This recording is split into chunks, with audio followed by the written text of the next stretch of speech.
Hello friends, welcome to कुमाऊत classes. Friends, आज मैं आपके लिए जो टॉपिक लेकर के आया हूँ वो बिल्कुल नया टॉपिक है। देखो फ्रेंड्स, जो एग्ज़ाम की अभी प्रिपरेशन चल रही है, रीट फर्स्ट ग्रेड जो भी टीचर को लेकर के जो एग्ज़ाम हैं उनमें बहुत ही इम्पोर्टेंट टॉपिक मैं आपके लिए लेकर के आया हूँ। एक इम्पोर्टेंट पार्ट है और वो इम्पोर्टेंट पार्ट है वो लेकर के है टीचिंग ऑफ इंग्लिश को लेकर के। जैसे कि बहुत सारे मेरे फ्रेंड्स मुझे बता रहे थे कि सर टीचिंग मेथड के बारे में कुछ बताइए, तो मैं आपके लिए लेकर के आया हूँ टीचिंग ऑफ इंग्लिश को लेकर के।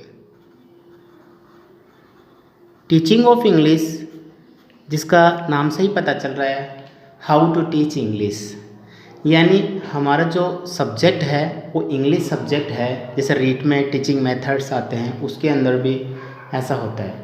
तो टीचिंग ऑफ इंग्लिश का नाम से पता चल रहा है, जैसे कि मैंने कहा how to teach English, how to teach English. Okay friends, तो देखिए मैं आपको एक बात बता देता हूँ कि टीचिंग मेथड में टीचिंग ऑफ इंग्लिश के अंदर हम जो जानेंगे मेथड्स जानेंगे इसमें कि मेथड्स कौन कौन से हैं। इसमें हम इसके अप्रोचेज को जानेंगे। अप्रोचेज के साथ साथ मैं कहूँ कि प्रिंसिपल ऑफ इंग्लिश जो हैं, प्रिंसिपल्स ऑफ इंग्लिश, ऐसे करते हुए बहुत सारी बातें हम इसके अंदर CLT वगैरह ऐसे बहुत सारे टॉपिक्स के बारे में जानेंगे। तो जो मैं आपको अभी जो टॉपिक पढ़ा रहा हूँ बिल्कुल शॉर्ट एंड ब्रीफ और बहुत इजी वे में है, आप अच्छे से सुनिए और ध्यान से समझिए। देखो सबसे पहले मैं एक बात कहता हूँ कि व्हाट इज इंग्लिश। आप सभी जानते हैं कि हर एक जगह एक अपनी एक भाषा होती है, समझ गए होंगे, एक लैंग्वेज होती है। तो इंग्लिश भी क्या है? English is a language. क्या है कि इंग्लिश एक लैंग्वेज है। इंग्लिश जो है वो एक क्या है? लैंग्वेज है। आप समझिएगा, बहुत अच्छे से मैं आपको समझाऊंगा। अब लैंग्वेज जो होती है वो कभी भी आप सभी समझते होंगे एक सब्जेक्ट को पढ़ाया जाता है, किसी लैंग्वेज को नहीं पढ़ाया जाता। माइंड में सेट कीजिए मेरे फ्रेंड्स कि सब्जेक्ट जो होता है उसको हम टीच करते हैं। जैसे इंग्लिश, मैंने कहा how to teach English, but subject के रूप में है तो हम इसको टीच करेंगे, और अगर लैंग्वेज के रूप में है तो हम इसको टीच नहीं कर सकते। यानी जो लैंग्वेज है उसके बारे में कहूँगा language is not taught. Language is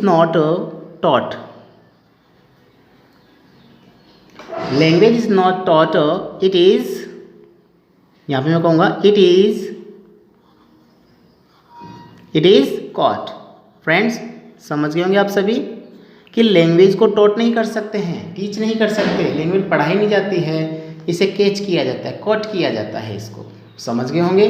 तो इसी को लेकर के मैं थोड़ा सा आपको लैंग्वेज से रिलेटेड आपको पहले समझाऊंगा, उसके बाद हम मेथड्स में आगे बढ़ेंगे। ठीक है, समझ गए होंगे। अब देखिए लैंग्वेज में मैं बहुत इंपॉर्टेंट बात बताना चाहता हूँ, क्वेश्चंस भी कई बार इसका आता भी है कि लैंग्वेज को सीखने का, क्या बता रहा हूँ, लैंग्वेज को जो सीखने का सबसे आसान जो तरीका है, द ईजी मेथड या easy way of English language, तो इसका आसान तरीका है माय डियर फ्रेंड्स, वो है इमिटेशन। यानी इमिटेशन करके हम किसी भाषा को सीख सकते हैं, चाहे कोई भी। मैं स्पेशली इंग्लिश की बात नहीं कर रहा हूँ माय फ्रेंड्स। इमिटेशन करके यानी अनुकरण करके या नकल करके, इसका मतलब होता है वो करके हम इस भाषा को जो है, एक लैंग्वेज को जो है अच्छे से सीख सकते हैं। और सबसे आसान तरीका भी है, वो क्या है? इमिटेट करना। यानी कि जब कोई लैंग्वेज इमिटेट करते हैं तो आप कैसे करेंगे? अब इमिटेशन किस पर डिपेंड है? आप सभी जानते हैं इमिटेशन जो है कब होगा? जब कहीं पर कैसा भी, चाहे अपने घर में हो चाहे बाहर हो, कहीं पर भी क्या होगा? कम्युनिकेशन होगा। क्या होगा? Communication. My dear friends, communication आप सभी जानते हैं एक व्यक्ति अकेला नहीं कर सकता, इसमें दो होते हैं। इट्स अ प्रोसेस, ये एक प्रक्रिया है। और रियल में क्या है ये मैं आपको समझा देता हूँ, देखिए अच्छे समझिएगा।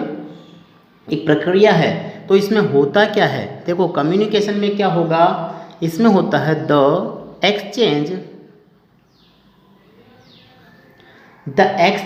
Of thoughts. आप सभी जानते हैं थॉट्स एंड आइडियाज़। यस, इसमें क्या होता है, अपने विचार, अपने जो आइडियाज़ जो होते हैं, जो थॉट्स होते हैं, उनको एक्सचेंज करना होता है। और एक प्रोसेस होती है, जब दो व्यक्ति बात करते हैं उसी को तो कम्युनिकेशन कहते हैं, समझ गए ना। और कम्युनिकेशन में क्या होता है, कम्युनिकेशन का मीडियम क्या होता है, इसका जो मीडियम है, क्या चीज़, इसका जो मीडियम है वो क्या होता है, वो होता है लैंग्वेज। देखिए, ये देखिए, दिख रहा है आपको, हाँ बिल्कुल सबको दिख रहा है, ओके। देखो फ्रेंड्स, मीडियम जो है इसका वो क्या होता है, लैंग्वेज होता है। और लैंग्वेज कैसे की जाती है, इमिटेशन के द्वारा। और इमिटेशन कब होगा, जब कम्युनिकेशन होगा। समझ में आ गया होगा आप सभी को जो मैं बता रहा हूँ। यानी मैं आपको जो बता रहा हूँ, हमारे सामने अभी लैंग्वेज कोई सी भी हो, चाहे हिंदी हो, गुजराती हो, मराठी हो, स्पेनिश, जर्मन, कैसी भी हो, सब किस पर डिपेंड है, इमिटेशन पे। और इमिटेशन कब होगा, जब कम्युनिकेशन होगा। और कम्युनिकेशन में क्या होता है, the exchange of thoughts and ideas. और इनका मीडियम क्या होगा, एक लैंग्वेज होगी, चाहे वो कैसी भी लैंग्वेज हो। आप समझिएगा, देखिए जो कम्युनिकेशन होता है जिसकी मैं बात कर रहा था, क्या बता रहा हूँ मैं आपको, कम्युनिकेशन ये कम्युनिकेशन जो होता है ये 2 टाइप्स का होता है। फर्स्ट में आपको बताऊंगा, ये कम्युनिकेशन जो होता है, एक टाइप तो इसके अंदर क्या होता है, वर्बल टाइप होता है। वर्बल जानते होंगे आप सभी, जो एक तरह से बोल करके एक भाषा के माध्यम से, जैसे कि मैं बता रहा हूँ लैंग्वेज के माध्यम। और सेकेंड टाइप जो होता है माय डियर फ्रेंड्स, वो होता है नॉन वर्बल और वर्बल। समझ गए होंगे। देखिए वर्बल क्या होता है, वर्बल एक लैंग्वेज को लेकर के होता है। और नॉन वर्बल क्या होता है, नॉन वर्बल में जो है माय डियर फ्रेंड्स, इसमें गेस्चर्स होते हैं, इशारेबाजी से, इशारा करना। और एक बात और बता देता हूँ मैं आपको, देखिए वर्बल लैंग्वेज जो होती है यूज कम होती है। क्या होती है, वर्बल जो है कम्युनिकेशन बहुत कम यूज होता है और नॉन वर्बल ज़्यादा होता है। लेकिन वर्बल जो है वो समझ में आता, ज़्यादा समझ में आता है, और नॉन वर्बल कम समझ में आता है। जैसे कोई इशारों में बात कर रहा है तो वही समझेगा जिसको बता रहा है, समझ गए, तो वो किस में आ गया, नॉन वर्बल में आ गया। और अगर कोई जो है बात कर रहा है लैंग्वेज में, तो बहुत कम लोग इसको यूज़ में कर दिया, अगर नॉन वर्बल चलता है। मैंने से कहा कि समझ में तो कम आता है नॉन वर्बल, और ज़्यादा यूज होता है नॉन वर्बल। वर्बल जो होता है यूज कम होता है लेकिन समझ में आ जाता है। समझ गए होंगे। तो मैंने आपको क्या बताया यहाँ पर, लैंग्वेज को लेकर के मैंने आपको बताया कि किसी भी लैंग्वेज को इमिटेशन के माध्यम से हम जो है सीखते हैं। इमिटेशन क्या होता है, जब कम्युनिकेशन होगा, और कम्युनिकेशन जो होता है उसका मीडियम लैंग्वेज ही होती है। तो माय डियर फ्रेंड्स, इसी लैंग्वेज को आगे बढ़ते हुए मैं बताता हूँ आपको कि जो लैंग्वेज होती है, लैंग्वेज, इस लैंग्वेज की एक स्किल होती है। आप सभी जानते होंगे लैंग्वेज स्किल, एक्टिविटीज भी कह सकते हैं, स्किल कह सकते हैं। स्किल क्या होता है मेरे डियर फ्रेंड्स, ये होता है कौशल। क्या होता है यहाँ पर कौशल होते हैं, ये एक्टिविटीज कह सकते हो यहाँ पर। तो देखिए मैं आपको बता देता हूँ सबसे पहले स्किल को लेकर के। स्किल जो होता है वो 2 टाइप्स में चलता है। कैसे, देखिएगा, यहाँ मैं एक ड्रॉ करता हूँ, आप समझिए अच्छे से, बहुत अच्छे समझाऊंगा मैं आपको ये। देखिए एक तो होता है पैसिव स्किल, PASSIVE, और एक होता है, हाँ जी बिल्कुल आपके माइंड में सही है, एक्टिव स्किल। वैसे आप देखते होंगे पहले एक्टिव बोलते हैं फिर पैसिव होता है ना, लेकिन हम यहाँ पर क्या लेंगे, स्किल को लेके चलेंगे। पहले पैसिव स्किल पहले होगा, और पैसिव का एक नाम और होता है, इसको हम कहते हैं रिसेप्टिव स्किल। और जो हमारा एक्टिव स्किल जो चलता है इसको हम कहते हैं प्रोडक्टिव स्किल। समझ गए होंगे। देखिए कौशल 2 तरह से होते हैं, एक होता है पैसिव स्किल, दूसरा होता है एक्टिव स्किल। पैसिव को रिसेप्टिव कहते हैं क्योंकि रिसेप्ट करते हैं इसको, मतलब सामने वाले से अचीव करते हैं एक तरह से, और प्रोडक्ट जो खुद प्रोड्यूस करते हैं इसमें। समझ गए होंगे। तो मैं बात कर रहा था हमारे लैंग्वेज स्किल की, और लैंग्वेज स्किल जो होता है माय डियर फ्रेंड्स वो क्या होता है, वो होता है जी हाँ LSRW। LSRW ये एक सीक्वेंस है, जो लैंग्वेज है उस लैंग्वेज के लिए जो है एक सीक्वेंस बनाया गया है और वो होता है LSRW। अब मैं आपको एक बात और बता देता हूँ, आप ढंग से समझिएगा जो मैं एक चीज़ आपको बता रहा हूँ। ये जो सीक्वेंस होता है LSRW, इसमें देखिए मैं यहाँ पर P लिख देता हूँ, यहाँ पर मैंने A लिख दिया, फिर P लिख दिया और फिर मैंने यहाँ पर A लिख दिया।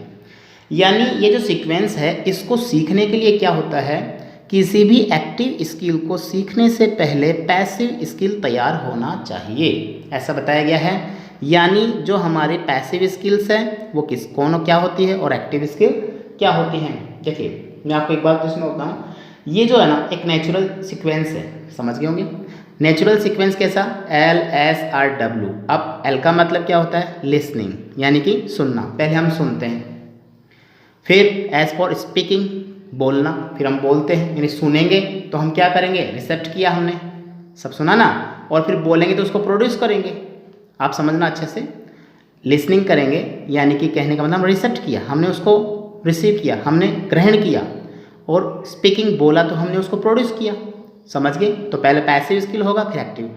अब देखो यहाँ R फॉर रीडिंग, रीडिंग तो पहले हम रीड करेंगे, तो रीड हम करने का मतलब हमने क्या किया, उसको रिसेप्ट किया, हाँ बिल्कुल सही है। और फिर उसके बाद जब हम उसको राइट करेंगे तो हमने उसको क्या किया, उसको प्रोड्यूस किया है। तो समझ में आ गया होगा, किसी भी एक्टिव स्किल से पहले पैसिव स्किल आएगा। तो 2 पैसिव स्किल है, कौन कौन से आ गए इसमें, तो मैं देखो यहाँ लिख देता हूँ L और R, ये कौन से स्किल आ गए, ये पैसिव है, और S और W ये एक्टिव स्किल है, समझ गए होंगे जी हाँ।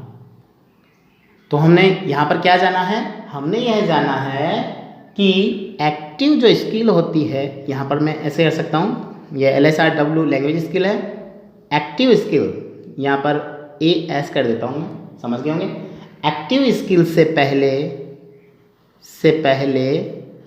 पैसिव स्किल सीखी जाती है, समझ गए, सीखी जाती है। तो LSRW आपको समझ में आ गया, ठीक है। अब देखिए मैं लास्ट में एक सिस्टम बताऊंगा लैंग्वेज का ही, जिसको आप अच्छे ध्यान से समझिएगा, और इस वीडियो को जो है मैं क्लोज करूंगा, है ना। तो देखिए इसमें क्या होता है कि जो लैंग्वेज है हमारी, क्या चीज़, लैंग्वेज, ये लैंग्वेज है, इसमें कुछ सिस्टम होते हैं। सिस्टम जो हम सीखते हैं उसमें किस तरह से एक ग्रामेटिकल भी यूज़ होता है, जो वर्ड्स होते हैं वो भी यूज़ होते हैं, वोकेबलरी भी इसके अंदर यूज़ होती है। तो माय डियर फ्रेंड्स मैं आपको इसमें जो है इसके 4 सिस्टम बताऊंगा, 4 सिस्टम। इसके जो सिस्टम्स है वो 4 तरह के होते हैं, वो 4 तरह के सिस्टम हम देखते हैं। तो देखिए यहाँ पर मैं बात करता हूँ, आपने सुना होगा नाम, सबसे पहले वो है morphology. Okay my dear friends, morphology. Morphology एक जो नाम दिया गया है, इसको हम क्या कहते हैं, इसको देखो हिंदी में मैं आपको बताऊं तो इसको हम कहते हैं जो शब्द होते हैं, जो वर्ड्स होते हैं, यानी कि शब्द रूप विज्ञान। अब शब्द रूप विज्ञान जो होता है तो इसका काम क्या है भाई, मॉर्फोलॉजी क्या है, लैंग्वेज सिस्टम में क्या काम करता है। देखिए इसके अंदर मैं आपको विद डेफिनेशन में आपको लिखवा देता हूँ। देखिए जो मॉर्फोलॉजी है वो क्या है, द स्टडी, यहाँ लिख देता हूँ मैं, the study of the study of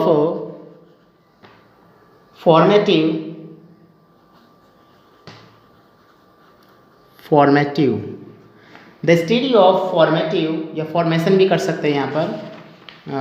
देखिए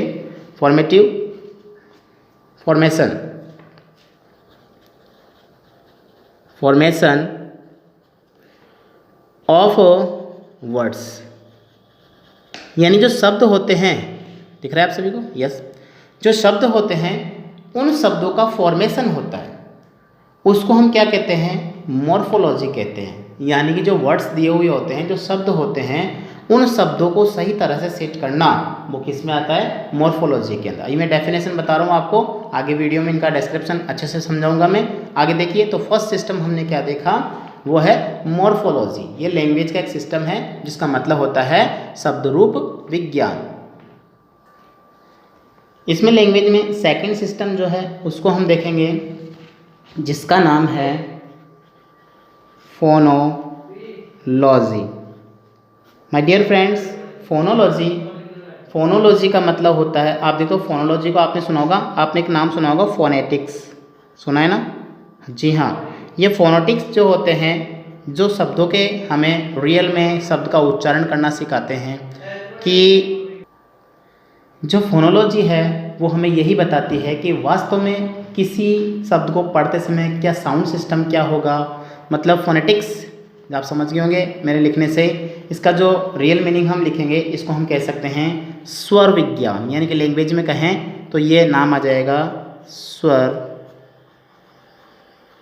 विज्ञान।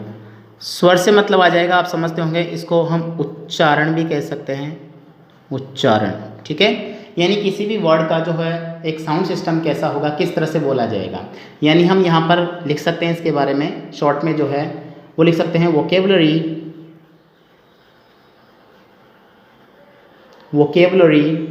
एंड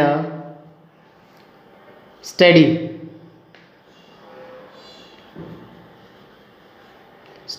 या वोकेबलरी जो होती है वो साउंड की चलती है, vocabulary and study of sound system. तो साउंड सिस्टम किस में आ जाता है आपको पता है, ये फोनेटिक्स में ही आता है। तो माय डियर फ्रेंड्स, ये लैंग्वेज का दूसरा सिस्टम है। पहला मैंने बताया मॉर्फोलॉजी, दूसरा बताया फोनोलॉजी, थर्ड पे चलते हैं। और थर्ड जो है इसका नाम है सिमेंटिक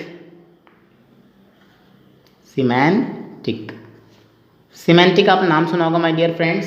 सिमेंटिक एक ट्रांसलेशन बताता है, यानी ट्रांसलेट करते हैं कि क्या कह सकते हैं, इसको हम कह सकते हैं अर्थ विज्ञान। ये क्या काम करता है, रियल में जो मीनिंग बताता है, क्या कहें रियल में, इसमें हम जो स्टडी करते हैं वो किसी करते हैं the study of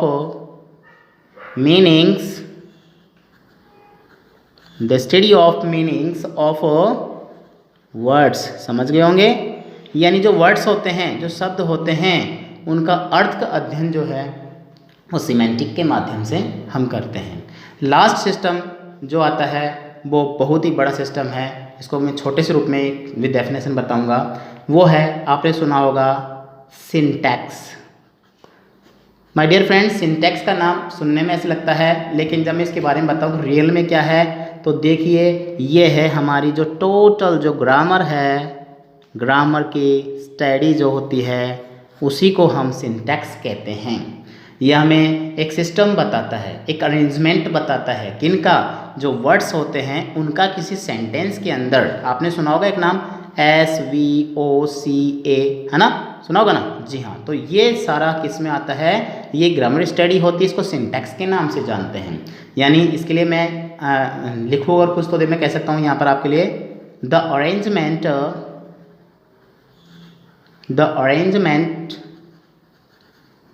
arrangements of words in a sentence. यानी किसी सेंटेंस के लिए जो है, अच्छा दिख नहीं रहा, ओके, इस सेंटेंस के लिए जो है हम अरेंजमेंट्स करते हैं, किनका, शब्दों का, वो आता है सिंटैक्स के अंदर। तो माय डियर फ्रेंड्स, ये 4 सिस्टम थे। हमने देखा मॉर्फोलॉजी, फोनोलॉजी, सिमेंटिक और सिंटैक्स। ये लैंग्वेज में ही आते हैं। और हमने साथ साथ देखा कि लैंग्वेज को जो है हम किसके माध्यम से सीख सकते हैं, इमिटेशन के माध्यम से। और इमिटेशन कब होगा, जब कम्युनिकेशन होगा, और कम्युनिकेशन का जो मीडियम होता है वो लैंग्वेज होती है। हमने ये जाना है। नेक्स्ट वीडियो में हम पढ़ेंगे टीचिंग मेथड्स का फर्स्ट टॉपिक, ट्रांसलेशन कम ग्रामर मेथड। तो जुड़े रहिए हमारे साथ और वीडियो को लाइक करें, शेयर करें और सब्सक्राइब करें अगर आपने चैनल को सब्सक्राइब नहीं किया है। मिलते हैं नेक्स्ट वीडियो में बहुत ईजी लैंग्वेज में, बहुत शॉर्ट वे में आपके लिए। Best of luck, good day.